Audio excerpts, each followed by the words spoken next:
Apocalipsis, una sencilla interpretación. Parte 1. Introducción. La visión de Patmos y la llave de la profecía. Querido lector, es con reverencia que nos acercamos al libro del Apocalipsis, la revelación de Jesucristo. Nuestra jornada comienza en la isla de Patmos, donde el apóstol Juan fue desterrado por fidelidad al testimonio del Señor.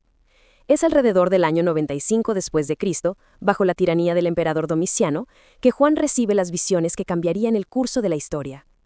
Nuestra interpretación se basa en la comprensión de que los 7 sellos fueron abiertos en aquel contexto, en el momento en que Jesús, el Cordero que triunfó, inició la ejecución del plan divino en la historia humana. La visión de los sellos no es de eventos enteramente futuros, es la revelación de la soberanía de Cristo sobre los siglos que seguirían, comenzando en el tiempo de Juan. El Cordero exaltado, el único digno. El clímax de la visión se da cuando Juan ve un libro sellado en la mano de aquel que está sentado en el trono.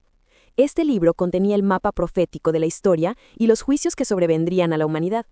La escena es de angustia. Juan lloró amargamente, pues ni en el cielo, ni sobre la tierra, ni debajo de la tierra, nadie podía abrir el libro ni aún mirarlo. Apocalipsis 5, 3.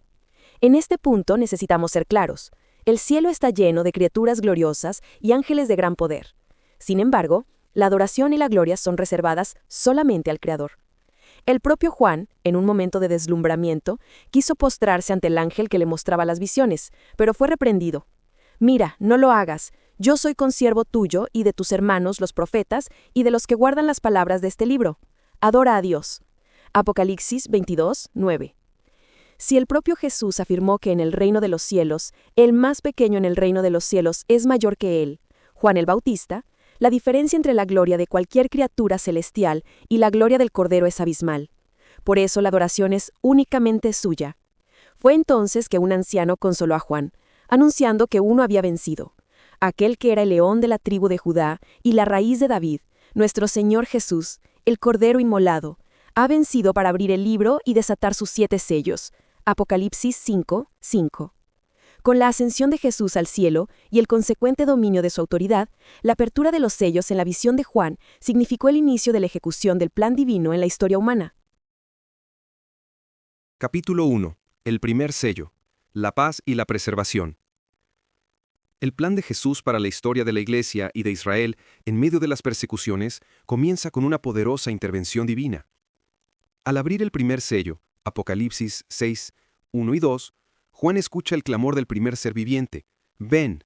Apocalipsis 6, 1. Acto seguido, surge la primera manifestación del juicio divino en la historia de la tierra. «Y miré, y he aquí un caballo blanco, y el que estaba sentado sobre él tenía un arco, y le fue dada una corona, y salió venciendo, y para vencer». Apocalipsis 6, 2. Distinguiendo al jinete del Cordero. Es necesario que el lector atento comprenda una distinción crucial. El jinete que surge tras la apertura del primer sello no es Jesucristo. En asuntos de fe, no podemos actuar como el apóstol que en su reverencia quiso postrarse y adorar al ángel que le mostraba las visiones. Apocalipsis 22, 9. La adoración y la gloria están reservadas solamente al Creador. El cielo está lleno de criaturas de belleza y gloria extrema, pero postrarse ante cualquiera de ellas es un error fatal. Recordemos que Satanás, para engañar, puede transfigurarse en ángel de luz, según a los Corintios 11, 14, lo que prueba la existencia de criaturas gloriosas que no son Dios. La Biblia, cuando se refiere a Jesús, es explícita. Por ello, la ausencia de su identificación aquí indica que se trata de un agente y no del soberano. La identidad del soberano. Jesús es el Cordero que está en el cielo, abriendo el sello. Si él fuese el jinete, estaría cabalgando en la tierra, mientras simultáneamente abría el libro en el cielo, lo que contradice la lógica de la revelación. El tipo de corona. El jinete recibe una corona de vencedor, Estéfanos, otorgada en una competencia o batalla. En contraste, la descripción de Jesús glorificado en el inicio de Apocalipsis y en su vuelta triunfal, capítulo 1, y en su vuelta triunfal, capítulo 19, no menciona este tipo de corona. Él es el Rey de Reyes y Señor de Señores, usando el diadema real, diadema. El ejemplo de los agentes. Dios envía ángeles gloriosos para intervenir. Daniel, por ejemplo, recibió la visita de un ángel que mencionó haber recibido ayuda del arcángel Miguel, el protector de Israel. Daniel 10, 13 y 21.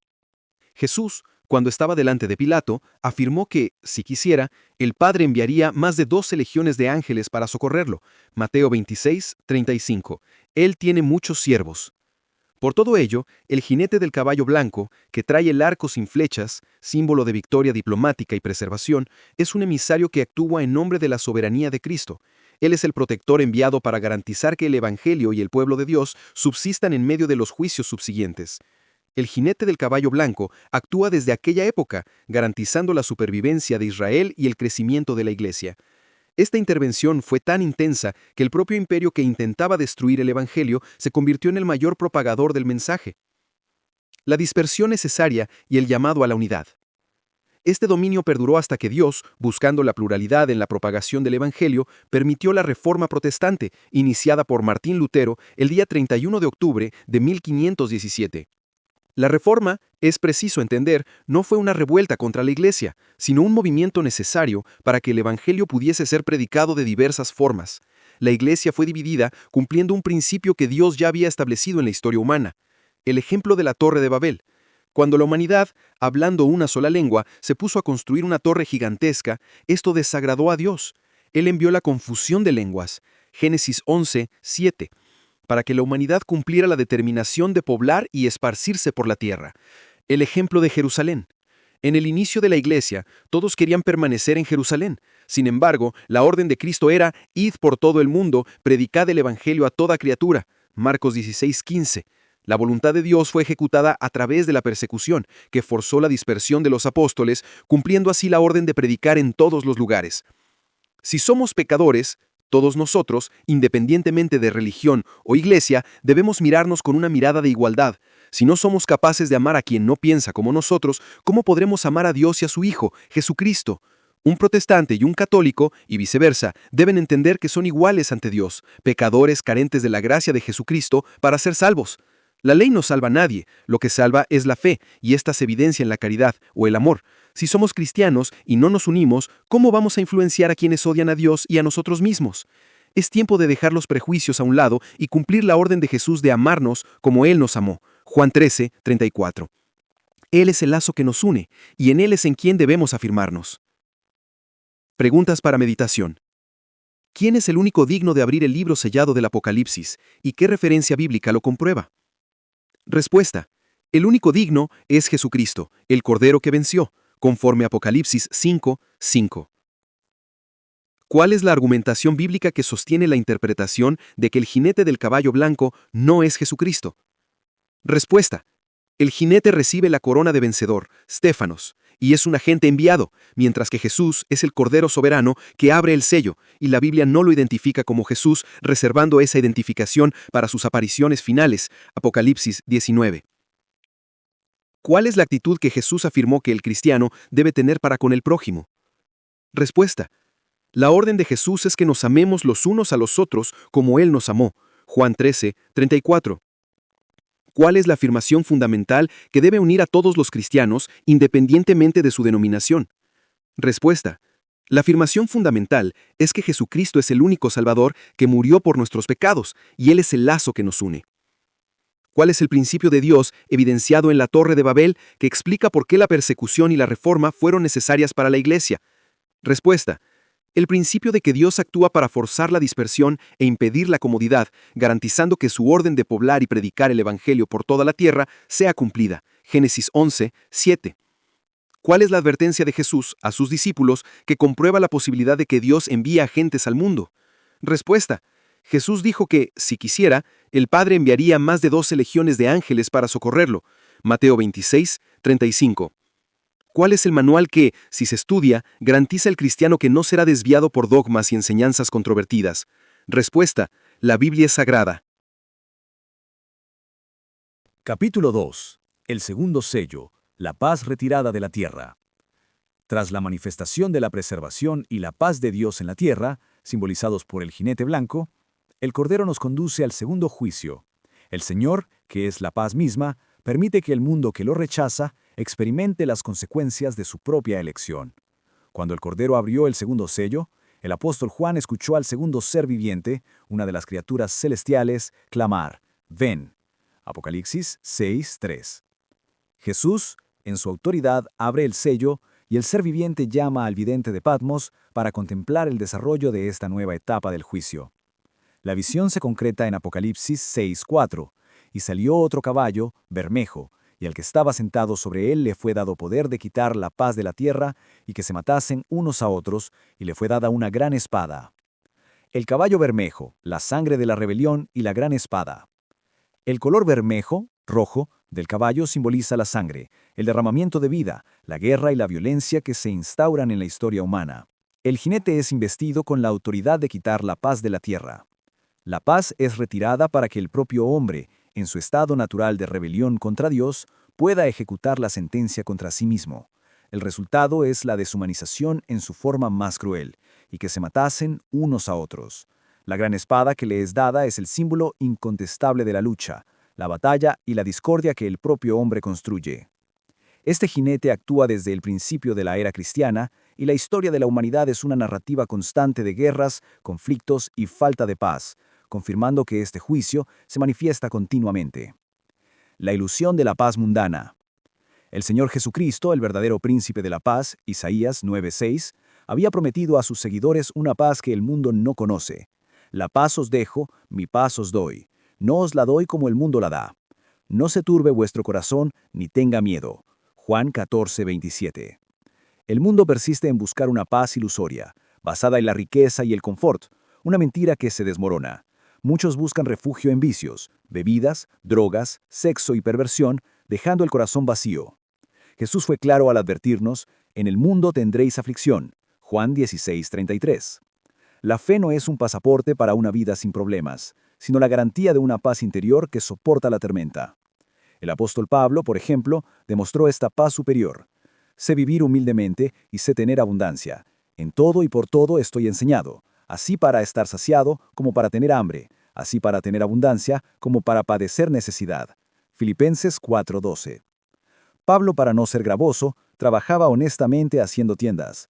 Hechos 8:1 y 3. Jesucristo es el único Hijo de Dios y la vía exclusiva para la salvación.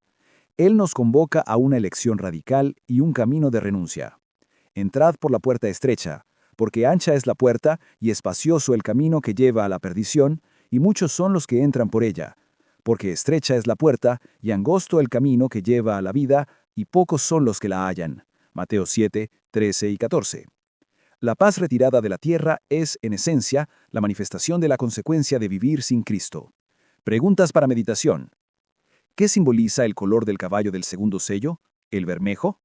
Respuesta. El color bermejo simboliza el derramamiento de sangre, la guerra y la violencia. ¿Cuál es el juicio dado a este jinete y cuál es la consecuencia principal de su actuación en la tierra? Respuesta. El juicio es el permiso para que él quite la paz de la tierra. La consecuencia principal es que los hombres se matasen unos a otros. ¿Cuál es la diferencia fundamental entre la paz de Cristo y la paz que el mundo ofrece y en qué pasaje de su enseñanza Jesús habla de su paz? Respuesta. La paz del mundo se basa en condiciones externas, mientras que la paz de Cristo es interior y inquebrantable. Jesús dijo, «La paz os dejo, mi paz os doy, no os la doy como el mundo la da». Juan 14:27. ¿Cuál te enseñó el apóstol Pablo sobre el contentamiento en medio de las circunstancias de la vida y en dónde se encuentra esta enseñanza? Respuesta. Pablo enseñó que aprendió a vivir contento en toda circunstancia, en la abundancia o en la necesidad. Filipenses 4:12. ¿Cuál es la advertencia de Jesús sobre las dos vías que la humanidad puede escoger y a dónde lleva cada una? Respuesta. Jesús advirtió sobre la puerta ancha y el camino espacioso, que llevan a la perdición, y la puerta estrecha y el camino angosto que lleva a la vida. Mateo 7:13 y 14. ¿Cuál es el apóstol que se utiliza como ejemplo de siervo que no dependía de la iglesia para su sustento? ¿Y cuál era su oficio? Respuesta. El apóstol Pablo, cuya profesión era hacer tiendas, según Hechos 8:1 y 3. ¿Cuál es la advertencia de Jesús sobre la realidad de la vida de quien le sigue en este mundo? Respuesta. Jesús advirtió, «En el mundo tendréis aflicción». Juan 16:33. Capítulo 3. El tercer sello, la crisis, el aceite y el vino. Al abrir al tercer sello, el Cordero revela la llegada del jinete en el caballo negro que anuncia el luto de la escasez. La visión nos es dada en Apocalipsis 6:5. He aquí un caballo negro, y el que estaba sentado sobre él tenía una balanza en la mano. La balanza, en las manos de este jinete de juicio, se convierte en el símbolo de la medición severa, de la escasez forzada y de la crisis que tasa la vida. Él es el agente divino que manifiesta las crisis económicas que asolan a las naciones cuando la corrupción y la avaricia se vuelven la brújula de los gobiernos. La sentencia es audible: 1 medida de trigo por 1 denario, y 3 medidas de cebada por 1 denario, y no dañes el aceite y el vino. Apocalipsis 6:6. La escasez y el salario de un día. El denario representaba el salario de un día entero de trabajo. La medida de trigo era la porción mínima necesaria para el sustento de una sola persona por un día. El juicio es la condena a la supervivencia pura. El trabajador, tras un día de esfuerzo, apenas conseguiría comprar el alimento básico para sí mismo. Este escenario profético se refleja en nuestra historia. Un mundo donde el hombre trabaja para pagar lo que come. Un mundo que sería maravilloso si no hubiese el fruto del pecado. La prosperidad verdadera pertenece a la nación, cuyo Dios es el Señor. Salmos 33:12. La liberación de la escasez está prometida a aquellos que se arrepientan y sigan al único que declaró: Yo soy el camino y la verdad y la vida, nadie viene al Padre sino por mí. Juan 14:6. El límite del juicio, el aceite y el vino innegociables. El jinete no tiene permiso de dañar 2 cosas sagradas, el aceite y el vino. El aceite, la unción de Dios. El aceite representa la unción y la presencia del Espíritu Santo. La unción no puede ser tasada ni comprada con dinero. El precio es la sinceridad, el ayuno, la oración y la búsqueda constante de la palabra de Dios. El siervo es probado con un aguijón en la carne. Segunda a los Corintios 12, 7-10, para no engrandecerse, pues la gloria pertenece solamente a Dios. El vino, la comunión y la sangre de Cristo. El vino representa la comunión y la purificación de los pecados por la sangre de Cristo. El perdón es un don gratuito e imposible de comprar. Recordemos a Simón el mago. Hechos 8, 9-24. Él, al ver el poder del Espíritu Santo, ofreció dinero a Pedro y Juan para obtener esa autoridad. Pedro lo reprendió, pues el don de Dios no se vende. El apóstol Pedro ya advertía sobre los falsos maestros que, por avaricia, harán mercadería de vosotros con palabras fingidas, sobre los cuales la condenación ya de largo tiempo no se tarda, y su perdición no se duerme. Segunda Pedro 2:3. Estos oirán la temida palabra: Apartaos de mí, hacedores de maldad. Mateo 7:23. Preguntas para meditación. ¿Cuál es la función simbólica de la balanza en la mano del jinete del caballo negro, y cuál es la consecuencia del juicio que trae? Respuesta. La balanza simboliza la medición severa y la escasez, representando el juicio de las crisis económicas. La consecuencia es que la corrupción y la avaricia de los gobiernos resultan en el sufrimiento y la dificultad de subsistencia del pueblo. ¿Cuál es el significado práctico de la sentencia? ¿Una medida de trigo por 1 denario? Respuesta. El denario era el salario de un día de trabajo. La sentencia significa que un día entero de trabajo apenas sería suficiente para comprar el alimento básico para una sola persona, lo que subraya la escasez extrema. ¿Cuál salmo y versículo afirma que la verdadera prosperidad está ligada a la nación que tiene al Señor como su Dios? Respuesta. Salmos 33:12, que dice: Bienaventurada la nación cuyo Dios es Jehová. ¿Qué es lo que el aceite representa, y cuál es el precio real para buscar este don? Respuesta. El aceite representa la unción del Espíritu Santo. No puede ser comprado con dinero, sino buscado con sinceridad, ayuno, oración y dedicación a la palabra de Dios. ¿Qué simboliza el vino en la limitación dada al jinete negro, y por qué es innegociable? Respuesta. El vino simboliza la comunión y la purificación de los pecados por la sangre de Cristo. Es innegociable porque el perdón es un don gratuito e imposible de comprar. ¿Qué personaje bíblico quiso comprar el poder de Dios con dinero? ¿Y qué libro bíblico lo registra? Respuesta. Simón el mago, registrado en Hechos 8, 9-24. ¿Cuál es la fuerte advertencia del apóstol Pedro contra aquellos que usan el evangelio para ganancia financiera? Respuesta. Pedro advirtió que, movidos por avaricia, harían mercadería de los siervos de Dios y que su condenación no tardaría. Segunda Pedro 2, 3. Capítulo 4. El cuarto sello. El triunfo de la muerte y la justicia retributiva. Al abrir el cuarto sello, el Cordero revela un juicio apavorante. Juan ve, y miré, y he aquí un caballo amarillo, y el que estaba sentado sobre él tenía por nombre Muerte. Y el Hades le seguía, y le fue dada potestad sobre la cuarta parte de la tierra, para matar con espada, con hambre, con mortandad, y con las fieras de la tierra. Apocalipsis 6:8. El caballo amarillo, o pálido, color de la descomposición, es inseparable de su jinete, la muerte. A él le sigue el Hades, el infierno. Juntos son la manifestación del juicio final sobre la carne y el alma de la humanidad. El poder que les fue dado es amplio, afectando la cuarta parte de la tierra con 4 instrumentos de destrucción: la espada, guerra, hambre, escasez, mortandad, pestilencias y enfermedades, como la peste negra o la gripe española, y las fieras de la tierra. La justicia que no tarda. El hombre en su tolicia piensa que al practicar el mal puede quedar impune. Sin embargo, la ley universal de siembra y cosecha está en vigor. No os engañéis, Dios no puede ser burlado, pues todo lo que el hombre sembrare, eso también segará. Gálatas 6:7. El Señor es justo. Él no aplica la maldad, sino la debida recompensa por la práctica del mal. La venganza y la retribución le pertenecen a Él. Mía es la venganza, yo daré el pago, dice el Señor. Romanos 12:19 y Hebreos 10:30.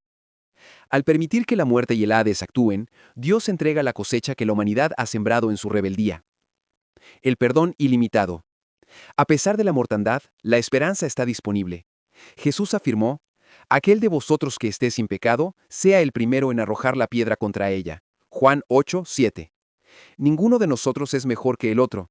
Todos somos pecadores que dependemos de su gracia. La única excepción que Jesús citó para el perdón de los pecados fue la blasfemia contra el Espíritu Santo. Mateo 12:31. Aún a la hora de la muerte hay esperanza. Miremos el ejemplo del ladrón en la cruz. Lucas 23, del 39 al 43. Al clamar: «Jesús, acuérdate de mí cuando vengas en tu reino», recibió la promesa inmediata: «De cierto te digo que hoy estarás conmigo en el paraíso». Lucas 23, 43. Jesús dijo: «Yo soy la resurrección y la vida. El que cree en mí, aunque esté muerto, vivirá». Juan 11:25. Él es el lazo que nos une, la única justicia y el único refugio. Preguntas para meditación. ¿Cuál es el nombre del jinete del caballo amarillo? ¿Y qué le sigue inseparablemente? Respuesta. El nombre del jinete es Muerte, y lo que le sigue es el Hades, o infierno. ¿Cuáles son los 4 instrumentos de destrucción dados a este jinete? ¿Y qué tragedias históricas ejemplifican la mortandad? Respuesta.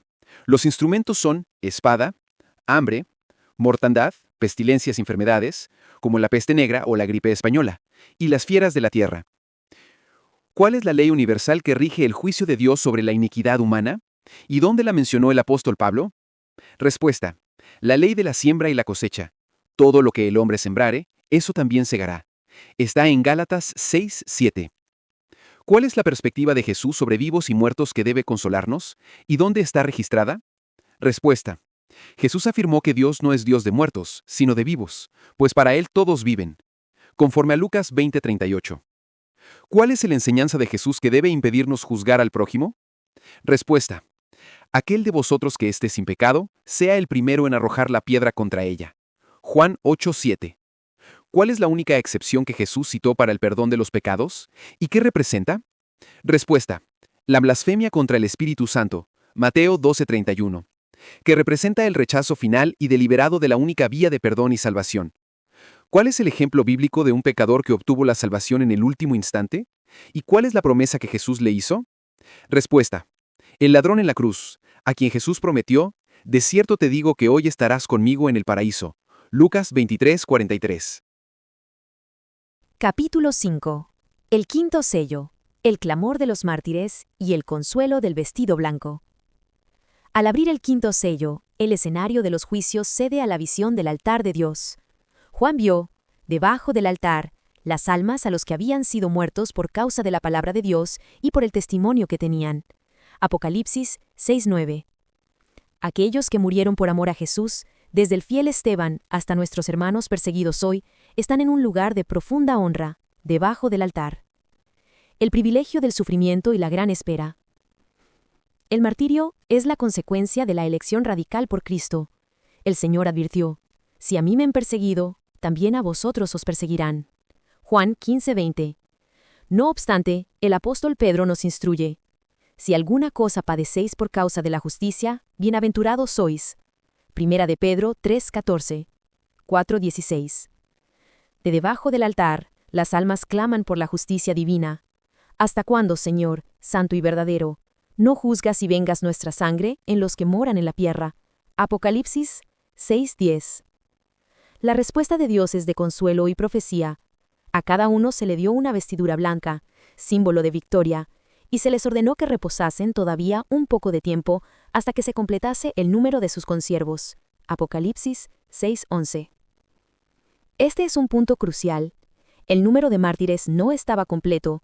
Esto prueba que la persecución y el martirio continuarían a lo largo de toda la historia de la Iglesia hasta la vuelta de Jesús. Nuestra esperanza no está en la venganza, sino en la certeza de que Jesús va a volver. Que nuestra actitud sea como la de Esteban, que mientras era apedreado clamó: Señor, no les tomes en cuenta este pecado. Hechos 7:60, demostrando perdón. La palabra basta para instruir, y cada uno dará cuentas de sí mismo a Dios. Romanos 14:12. Preguntas para meditación. ¿Dónde vio Juan las almas de los mártires? ¿Y qué significa el lugar debajo del altar? Respuesta: Juan vio las almas debajo del altar. Apocalipsis 6:9. Un lugar de honra en la presencia de Dios. ¿Cuál es el clamor de las almas? ¿Y a qué ley divina se refiere? Respuesta: claman porque Dios vengue su sangre. El clamor se refiere a la ley de la justicia divina, pues Dios afirmó: mía es la venganza, yo daré el pago, dice el Señor. Hebreos 10:30. ¿Cuál es la instrucción crucial dada a las almas? ¿Y qué prueba sobre la persecución?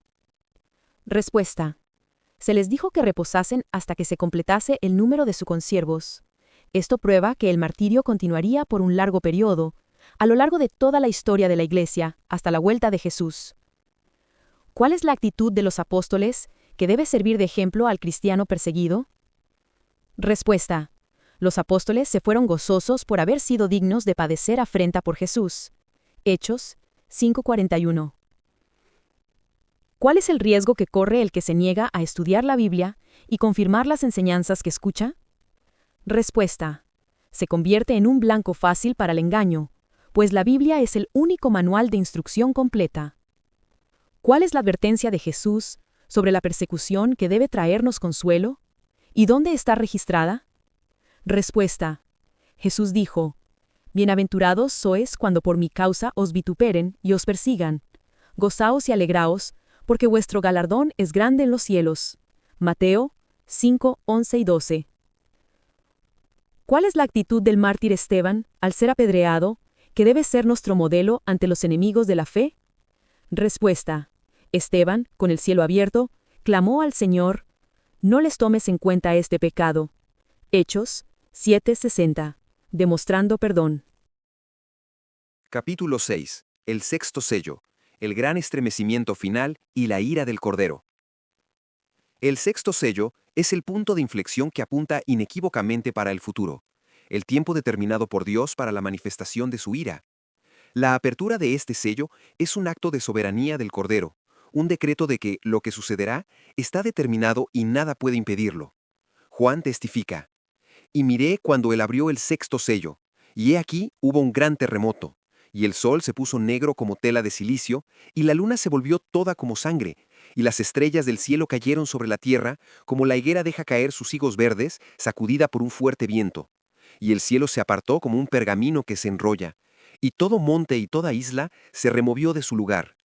Apocalipsis 6, del 12 al 14. El caos cósmico y el día de la ira. La descripción es de un caos cósmico, un gran terremoto que sacude la tierra, el sol se vuelve negro, la luna se vuelve como sangre, y las estrellas del cielo caen sobre la tierra. El universo visible se deshace, el cielo se apartó como un pergamino que se enrolla. La reacción de la humanidad es la prueba final de que este es el juicio del Dios vivo. Y los reyes de la tierra, y los grandes, los comandantes, los ricos, los poderosos, y todo esclavo y todo libre, se escondieron en las cuevas y entre las peñas de los montes, y decían a los montes y a las peñas: caída sobre nosotros, y escondednos del rostro de aquel que está sentado sobre el trono, y de la ira del Cordero, porque el gran día de su ira ha llegado. ¿Y quién podrá sostenerse? Apocalipsis 6, del 15 al 17. El lamento final, ¿y quién podrá sostenerse?, es la confesión universal de que nadie, por mérito propio, puede subsistir ante la santidad de Dios. Es el día de la justicia de Jesús, el Cordero cuya ira se manifiesta. Preguntas para meditación. ¿Cuál es el principal evento físico que marca la apertura del sexto sello y de qué forma afecta a la Tierra? Respuesta. Hubo un gran terremoto. Remueve todo monte de isla de su lugar. ¿Cuáles son los 3 fenómenos celestiales que acontecen inmediatamente después del estremecimiento de la Tierra? Respuesta. El sol se puso negro como tela de silicio, la luna se volvió como sangre y las estrellas del cielo cayeron sobre la tierra. ¿Cuál es la actitud de la humanidad, desde los reyes hasta los esclavos, ante los eventos del sexto sello? Respuesta. Se esconden en las cuevas y peñas clamando para que caigan sobre ellos. ¿Quiénes son los 2 agentes divinos que manifiestan la ira en el día del juicio? Respuesta. La ira es de aquel que está sentado sobre el trono y de la ira del Cordero, Jesús Cristo. ¿Qué significa la expresión «el cielo se apartó como un pergamino que se enrolla»? Respuesta. Significa que la estructura y el firmamento del mundo visible se deshacen, indicando la magnitud cósmica y la irreversibilidad de los eventos finales. ¿Cuál es la confesión implícita en el lamento y quién podrá sostenerse? Respuesta. Es la confesión universal de que nadie puede sostenerse por su propia justicia ante la santidad de Dios, reconociendo la inevitabilidad del juicio.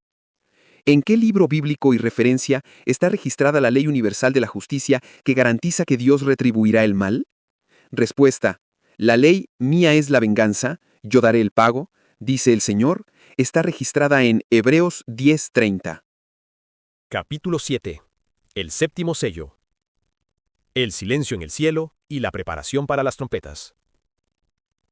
Con la conclusión de los juicios y la revelación del sexto sello, el Cordero de Dios abre el último sello. La expectativa es tal que la propia liturgia celestial se detiene. Y cuando abrió el séptimo sello, se hizo silencio en el cielo como por media hora. Apocalipsis 8:1. El silencio en el cielo es la pausa dramática que demarca el inicio de la próxima serie de juicios a ser derramados sobre la humanidad. Es el preludio de que la misericordia está a punto de cesar, dando lugar a la total manifestación de la justicia divina. Este silencio es la preparación para que los ángeles, designados para las puniciones, hagan sonar las 7 trompetas. El séptimo sello como marco de transición. Este sello, aunque abierto, no desencadena inmediatamente una catástrofe terrena, sino una preparación celestial. Es en este momento que, conforme detallamos en nuestro libro, Milenio, la consumación de la nueva alianza, ocurre el sellado de los 144,000. Estos no son simplemente los judíos de hoy, sino un remanente escogido por Dios para reinar con Cristo. Apocalipsis 14:5. Es fundamental que entendamos el modus operandi de Dios. Si condenó a morir en el desierto a quienes tenían más de 20 años y se rebelaron, hoy no escogería para su reino a aquellos que, activamente, rechazan a Jesús. Los escogidos serán aquellos que, genuinamente convertidos, tendrán sus corazones y bocas libres de engaño. El séptimo sello demarca el fin de la revelación de las fuerzas históricas, los 4 jinetes y el clamor de los mártires, y el inicio de la manifestación de los juicios finales, que serán detallados en la parte 2 de esta obra. El llamamiento a la verdad. El estudio del Apocalipsis exige paciencia y dedicación. Rechace la opinión que no esté fundamentada en las Escrituras. El apóstol Pablo elogió a los hermanos de Berea, porque ellos recibieron la palabra con toda solicitud, escudriñando cada día las Escrituras, para ver si estas cosas eran así. Hechos 17:11. No se deje engañar. La Biblia es su único manual. Examine todo. Retenga lo bueno. Primera de Tesalonicenses 5:21. Y ore para que Dios ilumine su entendimiento. Los sellos ya fueron abiertos. Las consecuencias vendrán a su debido tiempo. El que oye las advertencias y las ignora, se hace responsable, pues está alertado. La ganancia, el orgullo y la soberbia son formas de idolatría contra las que debemos luchar. Agradecemos su dedicación al acompañarnos hasta aquí. Que Dios lo bendiga. Fin de la parte 1. Los 7 sellos. Preguntas para meditación. ¿Cuál es el fenómeno que sucede inmediatamente después de la apertura del séptimo sello? ¿Cuál es la referencia bíblica? Respuesta. Se hizo silencio en el cielo como por media hora. Apocalipsis 8:1. ¿Cuál es la importancia y el significado teológico del silencio que ocurre en el cielo? Respuesta. Demarca la pausa dramática y la preparación para la próxima serie de juicios a ser derramados sobre la humanidad. ¿Cuál es el grupo que se presume ser sellado en este periodo de transición del séptimo sello? Respuesta.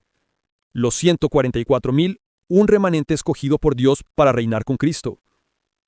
¿Cuál es la actitud de los cristianos de Berea que sirve de ejemplo para el lector y en dónde está registrada? Respuesta. Ellos escudriñaban cada día las Escrituras para ver si estas cosas eran así. Hechos 17:11. ¿Cuál es la advertencia bíblica para aquellos que, a pesar de ser enseñadores de la palabra, actúan con negligencia u honestidad? La Biblia advierte que los que enseñamos recibiremos mayor condenación. Santiago 3:1. ¿Cuál es el consejo del apóstol Pablo sobre cómo el cristiano debe lidiar con las enseñanzas que escucha? Instruyó, examinad todo, retened lo bueno. Primera de Tesalonicenses 5:21. ¿Qué es lo que Jesús afirmó que el cristiano debe amar? Amar al prójimo como Él nos amó. Juan 13:34. Nota de cierre de la parte 1. Amado lector, tu jornada de conocimiento no puede detenerse aquí. La palabra que compartimos no tiene autoría humana, sino del Señor. A Él, y solo a Él, toda la honra y toda la gloria. De gracia recibimos esta revelación, y de gracia está aquí. Te invitamos a compartir este contenido para que la verdad pueda edificar muchas vidas. Si has sido bendecido y deseas profundizar tu entendimiento profético, suscríbete al canal Guardián de la Profecía, pues se publicarán otros estudios detallados y libros semejantes a este. Que cultivemos el amor cada día más los unos por los otros, cumpliendo el mandamiento de Jesús, que dijo, un mandamiento nuevo os doy, que os améis unos a otros, como yo os he amado, que también os améis unos a otros. Juan 13:34. Tu hermano en Cristo, Eliseo Moraes, como todos nosotros debemos ser, guardianes de la profecía, pues la profecía se cumplirá. Fin de la parte 1, los 7 sellos.